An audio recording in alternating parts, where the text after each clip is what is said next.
Hello guys, tignan nyo, umuulan ngayon. First time niyang umulan ngayong buwan ng April. So ayan, tingnan nyo sa may labas. Kanina sobrang init kanina, so eto na siguro yun yung singaw niya, no? Actually yung amoy ng kalsada ay hindi maganda. So, nandito ako ngayon sa taas. So, i-flex ko lang guys itong aking kalamansi. Actually, itong kalamansi ko, last time, parang 2 weeks ago, di ba, kinalbo-kalbo ko yung mga dahon niya. Kasi parang, yung mga bulaklak niya dati, naglaglagan, tapos hindi siya namunga. So, ayan, tignan nyo guys. So, yung mga pinanggalingan ng mga, pinagtanggalan ko ng mga dahon, diba? Ngayon, may mga sumibol na mga bagong dahon. And then, na-surprise ako. Ito, namumulaklak na sila, namumulaklak na ulit. Madami na ulit siyang bulaklak. Ayan, nagsisimula na siyang mamulaklak. And then, nakita ko, may mga bunga din na maliliit. Ito, katulad niyan, Yan, guys, maliit yan na bunga. So, sana lumaki siya.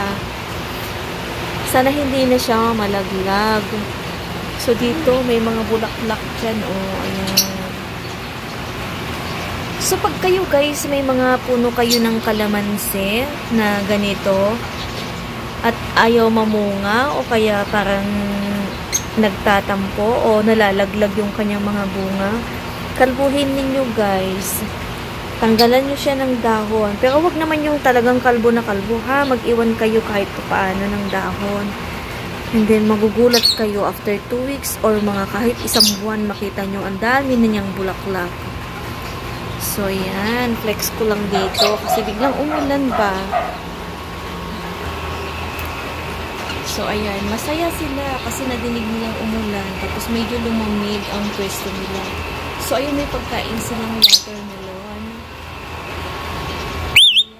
Oh, wow, ang galing. Pumipito. Ayan, nagkikis sila, guys. Hello, Carly. Oh, wow, ang talino, ang talino, ang talino. Pumito kayo, dali. So, ayun, meron doon, ayaw lumabas ng lungga. Diba? Yan ang aming mga lovebirds. 4 sila. So, ngayon, nakita niyo yung mga kulay nila, Nice, ang cute. Hello, Kani. Actually, ito si Kani na inom. Ayan. Yung katabi niya ay si Yasay. Ito naman si Tak. Si Yaki. And then si Tako nandoon sa sa nest.